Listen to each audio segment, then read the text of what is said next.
Hello, good day everyone. Mga kapwa ko engineers dyan na gumagamit ng Civil 3D. Today, discuss ako ng paano gamitin yung ng Civil 3D Beginner's Edition. So, simulan natin. Una nating discussion is about points.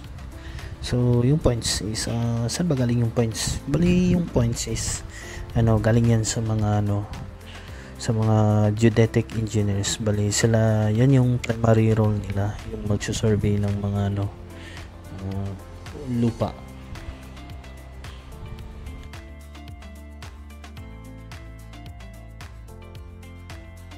So ano ba ang laman ng points? So yung laman ng points natin, yan, simula tayo sa point number. So kada survey, survey tayo ng isang point. So isang rad yun, so nandyan yung point number. So yan yung point 1, and then yung northing, and then easting, and then the elevation, tapos yung description. Ano ba yung northing at saka easting? Yung northing at saka easting, bali yan yung coordinates natin. Kung titingnan natin sa let's say sa mapa ng Pilipinas, so every point sa Pilipinas meron yung corresponding northing at saka easting. So diyan natin malulukit kung saan banda yung point natin. Yung elevation naman, alam naman natin yan mga engineers, mga fellow engineers. So bawat point ng isang lupa meron yung corresponding elevation.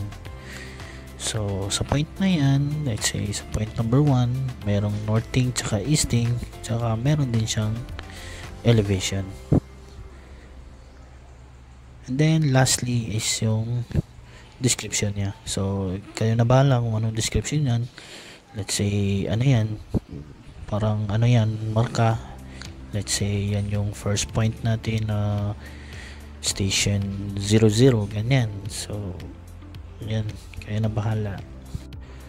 So simulan na natin. So ito, meron ako dito may file ako dito, galing to sa isang geodetic engineer. So ito yung mga nila details galing sa pag survey nila sa isang sa isang project. So ito, dito sa first column is point number, second column is yung northing, tapos easting, elevation, and then description.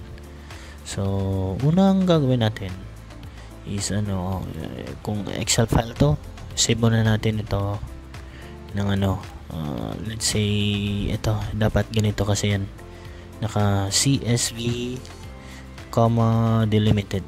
So ayan, save. Yan, naka-save na pala sa CSV sa akin. So ayan, tapos na yan. So open natin yung Civil 3D.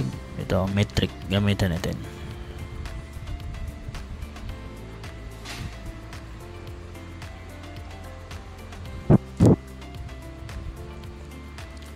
So ito yung laman ng Civil 3D. So yan, makikita nyo. And dito sa itaas, ito, baka yung iba sa inyo wala yung ito, edit view, edit ganyan. So punta ko lang yung dito sa gilid ng ito, and then makita dito is show menu bar. So sa akin hide kasi nandyan na So punta kayo dito sa points, and then import points. Pwede din dito, ito, click na lang to, then create, and then ito, ayan, import points din yan. So ito gamit natin. So ito, pinitin nyo sa gilid yung add files, and then ito, makita nyo, ito yung file na inopen natin kanina, yung CSV. So kung hindi nyo makita yung ipalitan nyo lang to ng CSV para lumabas yung lahat ng CSV files nyo. So ito, so yan, and then open, and then ito sa specify point file format, hanapin nyo lang yung ito. So ito yung gagamitin para makita yung points, northing, easting, elevation, tapos description. So yan yung meaning ng PNEZD. So yan, ito yan. So tapos na yan, then click OK. So na yan. Ito. So yan, congratulations, dahil marunong na kayo mag-import ng points. So kung gusto nyo pang matuto ng Civil 3D, follow nyo lang ako and click subscribe. So thank you and see you again.